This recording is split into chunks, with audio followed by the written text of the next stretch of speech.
इस समय आप देख रहे हैं सबरस टीवी। करता पढ़ाई मिला मित्रता के भाव में, भोली भारी सूरत पर प्राण होमते थे लोग, जात पात ऊंच नीच नहीं थी स्वभाव में। अब मंदिर में लाके उसे कैद कर दिया गया है, लगता दिखाई देगा अब केवल चुनाव में। लगता दिखाई देगा, लगता दिखाई देगा केवल चुनाव में, लगता दिखाई देगा केवल चुनाव में। और इस देश की परिस्थितियां इससे ज्यादा बुरी हो नहीं सकती कि इस देश के अन्नदाता को, धन्यवाद भाई निर्जन जी, आपने ये कहा कि बड़े बड़े जमींदारों को हमने देखा है राशन की लाइन में लगे हुए। इस देश के इससे बुरे ज्यादा दिन नहीं हो सकते। अगर चौधरी चरण सिंह जी को आप याद करेंगे, वो कहते थे कि देश की खुशहाली का रास्ता खेत और खलियान से जाता है, और जब तक किसान उन्नति नहीं करेगा ये देश उन्नति नहीं करेगा।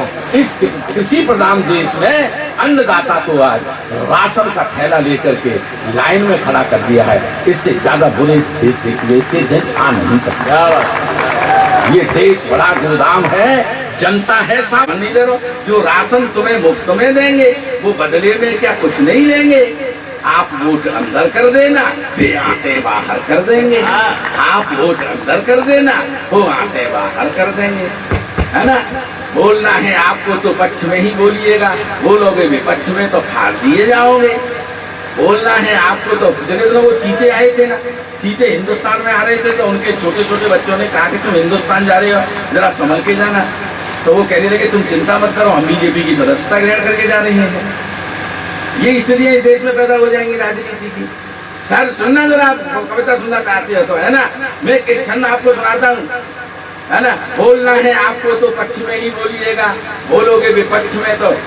राकेश टिकैत जी कहते हैं कि कलम पर पहरा है, जुबान पर पहरा है, तब इन शब्द को सुनिएगा। बोलना है आपको तो पक्ष में ही बोलिएगा, बोलोगे विपक्ष में तो फाड़ दिए जाओगे। भला अगर चाहते हो दृष्टि से बचे रहो, दृष्टि पे जो चढ़ गए पछाड़ दिए जाओगे। सच्ची सच्ची बात मत पूछ लेना मित्रवर, पूछोगे तो कोर्ट द्वारा झाड़ दिए जाओगे। और क्या सोचते हो ये बुलडोजर खोदता है, ये गड्ढा भी तो खोदता है, गाड़ दिए जाओगे।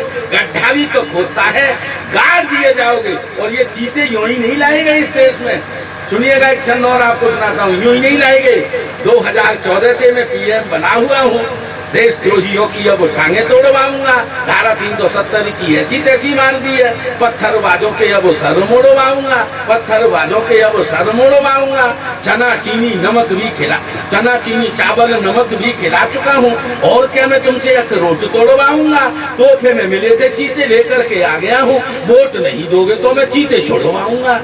वोट नहीं दोगे तो थोड़ी देर ताली बजाओ, तो मैं आपको कविता वविता सुनाऊंगा। इसी तरह की कविताएं, क्योंकि व्यंग्यकार हूँ मैं, इस तरह की कविताएं कुछ कहता हूँ। आनंद की स्थितियों तक पहुँचाने की कोशिश मेरी रहती है कि लोग इसको समझने की कोशिश करें और कविताओं को सुने। मैं ये कहना चाहता हूँ कि मेरे हाथ में सिर्फ इसीलिए कोई दुख की रेखा नहीं है, माता पिता के अलावा मैंने किसी भगवान को देखा नहीं। न वो मंदिर में जाता है न मस्जिद में जाता है, फिर भी पूजा का सामान घर पर रोज लाता है। पड़ोसियों से पूछा तो ये पता चला कि वो अपना सब कुछ माता पिता के चरणों में चढ़ाता है। वो अपना सब कुछ माता पिता के चरणों में चढ़ाता है। और जो भी नौजवान दोस्त अब तक इस आशा में बैठे हुए हैं कि इस मंच से कोई कविता मिलेगी, मैं तुम्हें संस्कारित करने की और कामयाब होने की 4 पंक्तियां देकर के जाना चाहता हूँ कि सफलता उनको मिलती है, सफलता उनको मिलती है जो मन में ठान लेते हैं। सफलता उनको मिलती है जो मन में ठान लेते हैं, बड़ों की बात सुनते हैं, उन्हें फिर मान लेते हैं। बड़ों की बात सुनते हैं, उन्हें फिर मान लेते हैं। समय सबको ही मिलता है, ये प्रकृति का नियम है निश्चल।